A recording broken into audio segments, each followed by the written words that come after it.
Monsieur le Rabbin, bonjour. Bonjour. Pour la paracha de cette semaine, quel est le thème que vous allez Alors, le choisir? thème est très facile, voilà. C'est ce qu'on appelle ce Shabbat, ça s'appelle Shabbat Shira. Mhm. C'est le Shabbat de la poésie, vous imaginez. De la Il y a dans la chanson. Torah Mhm.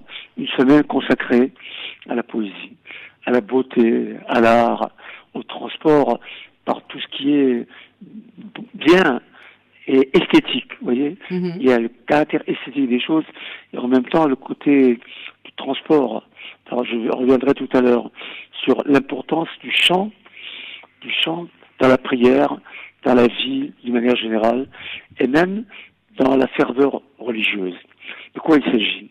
Pour que les enfants d'Israël quittent l'Égypte avec beaucoup de courage et ils vont vers la terre promise avec Moïse, les promesses divines, etc., etc., plein d'énergie, plein d'espoir, etc.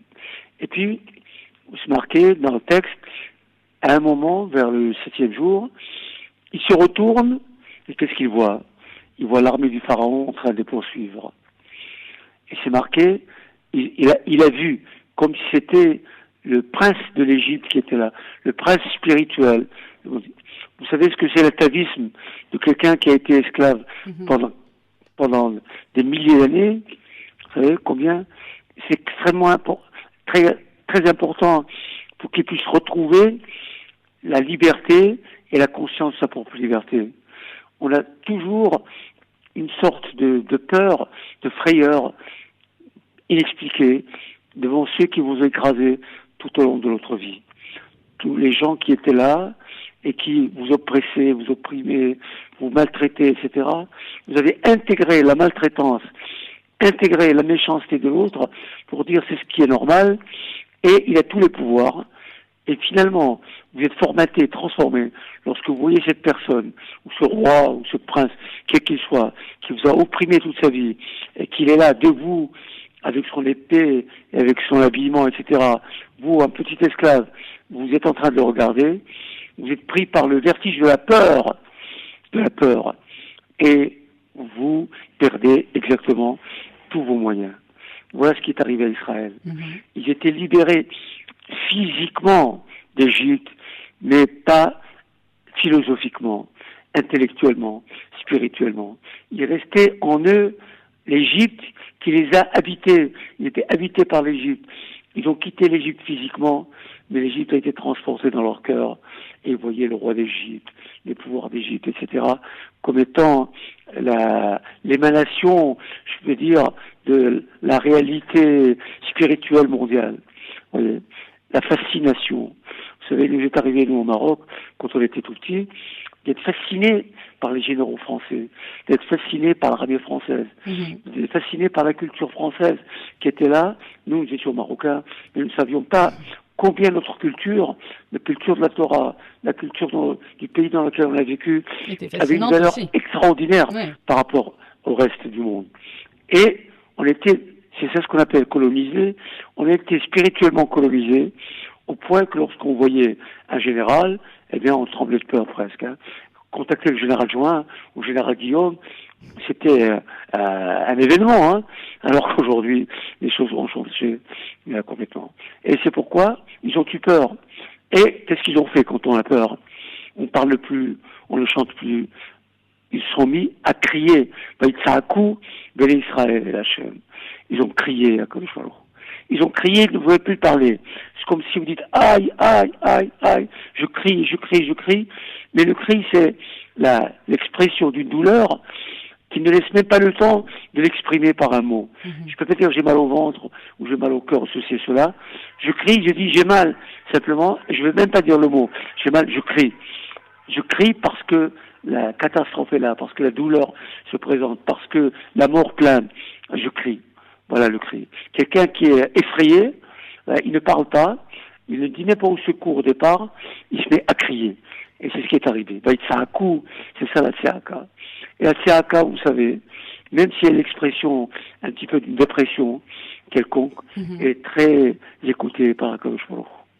Et Dieu a dit à Moshe, maintenant je vais vous demander d'être courageux, de montrer que vous êtes courageux, et leur montrer le courage.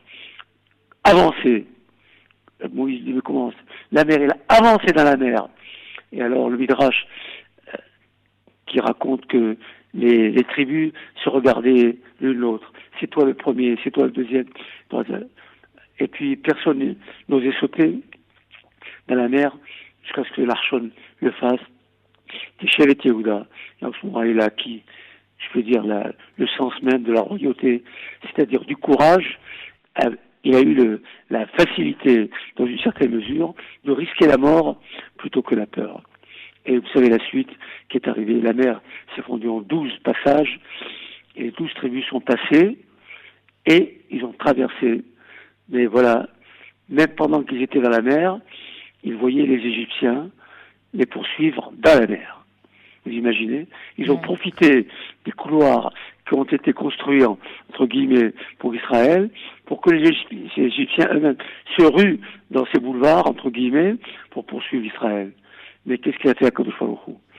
Dès le départ d'Israël, chaque kilomètre ou chaque centimètre qu'il fait, il transformait ce couloir, ce boulevard qui était construit, et les eaux se repliaient les uns sur les autres.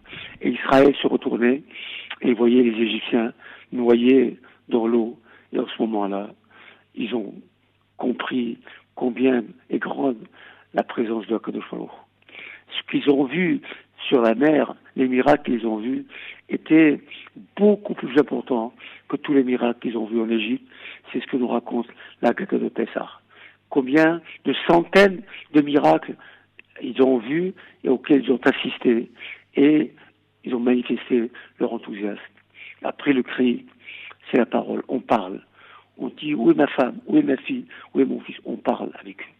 Et lorsque tout se referme et qu'on passe, il y a deux attitudes possibles. On peut dire, ça va, hein, on est sauvé. Oui. Ou au contraire, on est sauvé, et on se met à pleurer, entre guillemets, de joie, et on commence à chanter. C'est ce qui est arrivé à Israël. La paracha de la semaine s'appelle le chant après la traversée de la mer Rouge. Et ce chant présenté devant Dieu a été une offrande extraordinaire. Parce que le chant, c'est l'expression du cœur. Au-delà des mots qu'il exprime, ce ne sont plus des mots. Ce n'est pas un dialogue, un mot à mot que vous exprimez. Le chant est un transport. C'est-à-dire, vous êtes au-delà de l'expression logique. Vous êtes dans un monde qui vit comme une sorte de rêve intérieur de participation à l'œuvre de Kadosh Baruch Hu dans ce monde. Le chant, c'est l'expression la plus grande de la ferveur religieuse. Le jour de Kippour, lorsqu'on chante ensemble, lorsqu'on prie ensemble, et surtout lorsque la mélodie est là pour nous élever et nous faire voir à travers la mélodie et la poésie tout ce que nous pouvons imaginer, mais le voir d'une manière concrète, comme si ça se passait devant vos yeux, c'est un niveau moral, spirituel, extraordinaire auquel est arrivé Israël au moment de la traversée de la mer Rouge. C'est pourquoi ce Shabbat, qui s'appelle Shabbat Shira, qui est l'anniversaire, je veux dire, de cet événement exceptionnel, est fêté d'une manière très très particulière. On l'appelle Shabbat Shira. C'est le Shabbat du chant, c'est le Shabbat du transport, c'est le Shabbat de la reconnaissance à Dieu. Je te suis reconnaissant. Mais c'est une reconnaissance profonde, comme quelqu'un s'est vu la mort planer autour de lui, et qui arrive à la vaincre et à vivre et à bien vivre.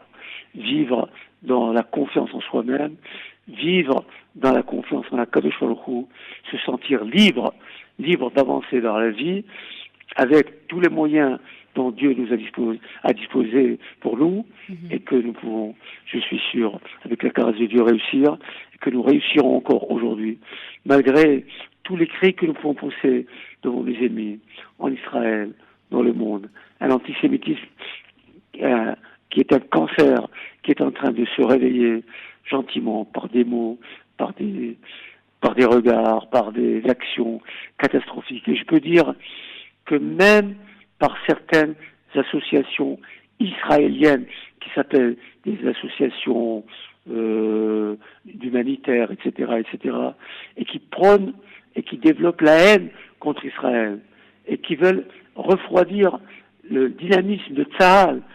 Voilà ce qui peut arriver à l'intérieur de la communauté d'Israël.